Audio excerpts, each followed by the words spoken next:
Margaret awoke, startled, a cold sweat clinging to her. She gathered her thoughts.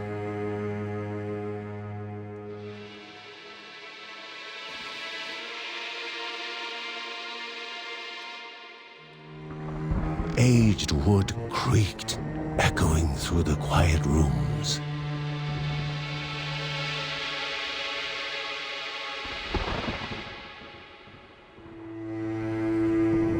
Near the house stood a shrine to Rhea Dana, goddess and daughter of the land, of Rhea and a being of comfort.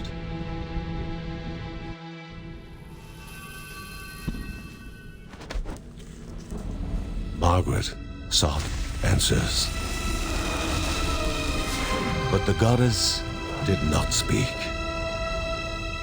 There was only the faint whisper of something dark, something hungry.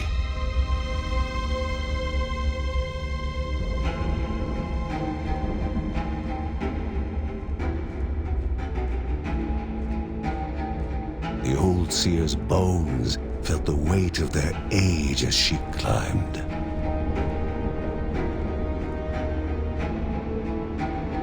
The only thought on her mind, has it begun again?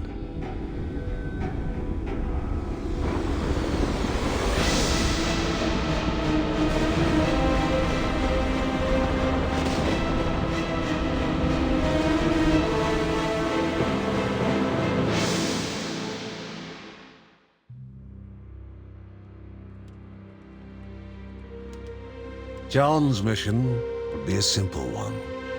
He was to investigate Rhea's greatest shrine. His mother presented him with a fresh divinity shard.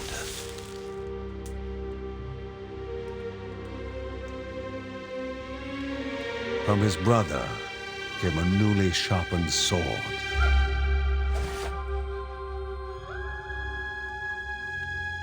His wife gave him a kiss, and his daughter's hugs were full of reason to return home safe.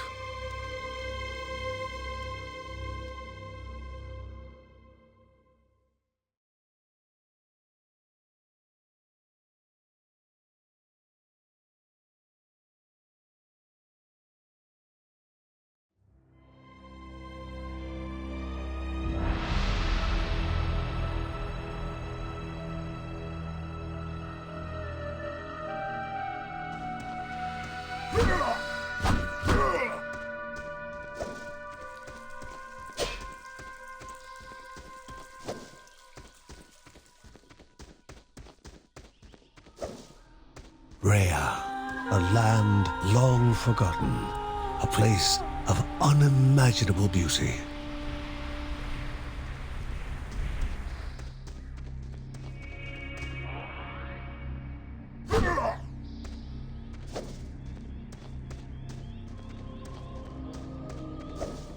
It first appeared as sludge given life, slithering creatures, small and vile.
A wall, impeding further progress. A battle was certain.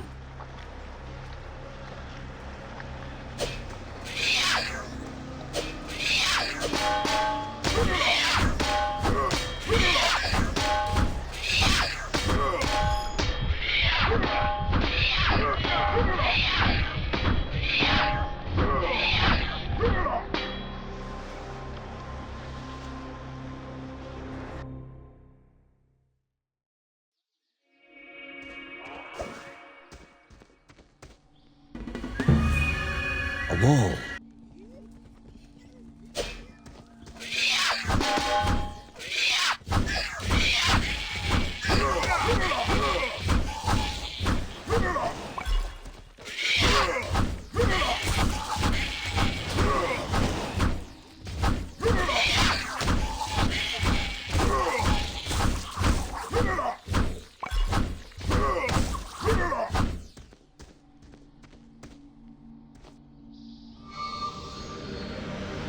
Vanished by light itself, the corruption abated, leaving the shard cold in hand, dark, in need of life.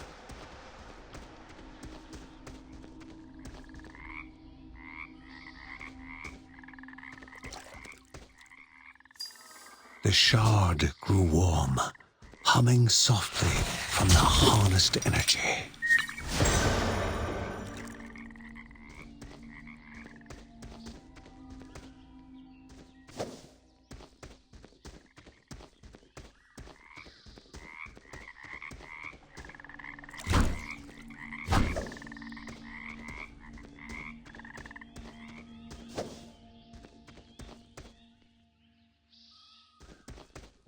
Before him was now one more dangerous than those that came before.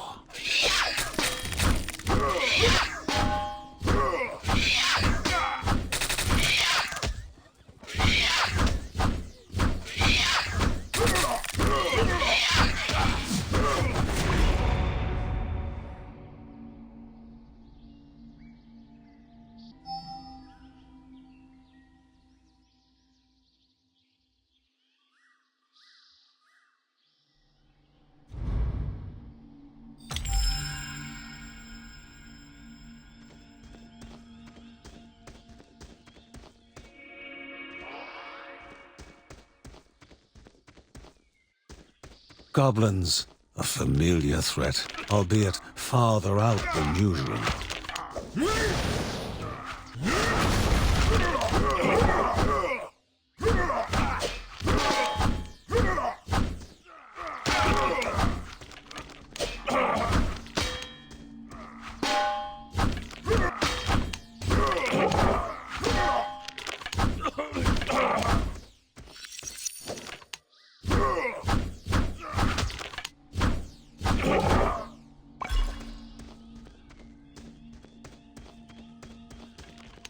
Inherently violent and ill-bathed, the goblins were an unfocused, constant threat.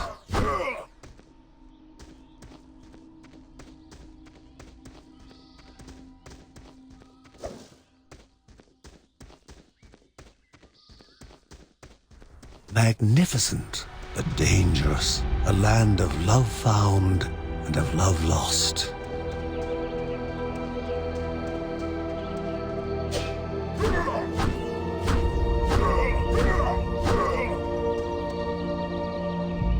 Before him was sacred ground, left untouched in days gone by.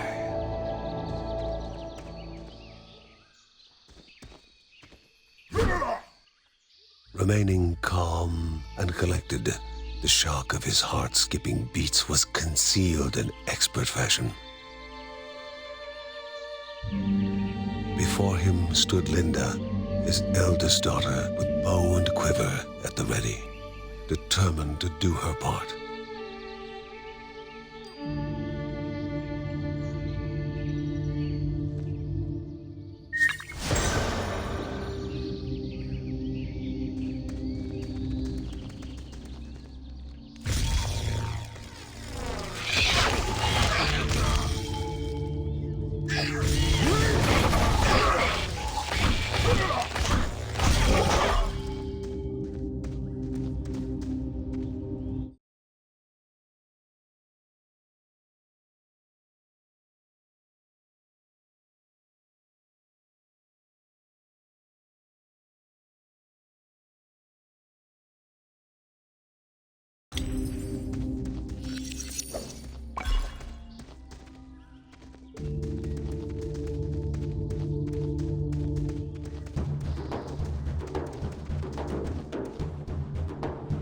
Before the Guardians were not beasts feeding, but monsters consuming, destroying others. They corrupted and distorted, creating even more hungry husks.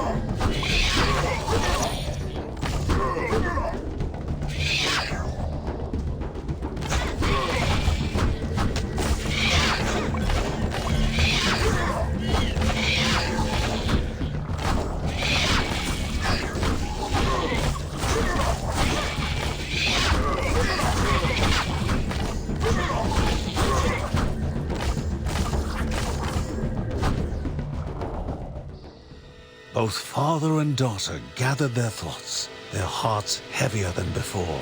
How would they explain what they had witnessed?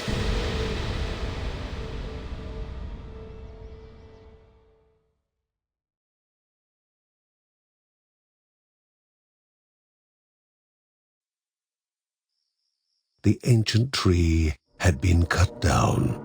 Together, father and daughter described the horror, the creatures dripping with decay that slithered into bodies stuck between life and death to bolster their ranks. Grandma Margaret confirmed what they all feared. It was the corruption, a cruel entity spoken of only with hushed voices, an ocean of darkness that flowed from the top of Mount Morta. And the Bergsons' duty was to stand against this devouring deluge of death. Kevin was also eager to do his part in the family's fight, especially when his older brother Mark was off somewhere. He was as much a guardian of their mountain home as any of them. She stood. If they were to reach the summit and destroy this evil, as the Bergsons of old had done in the past, they would need the assistance of the sanctuary.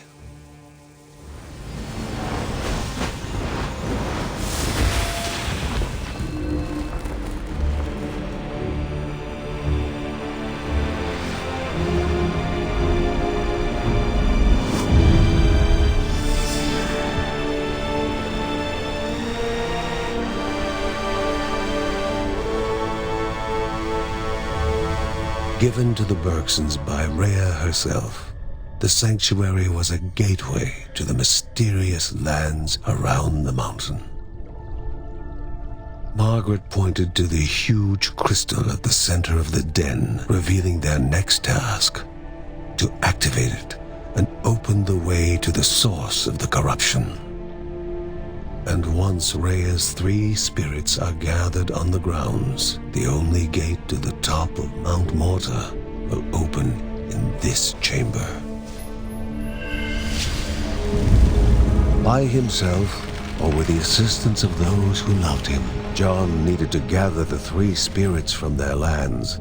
Without them, he would not be able to stem the flow of the corruption.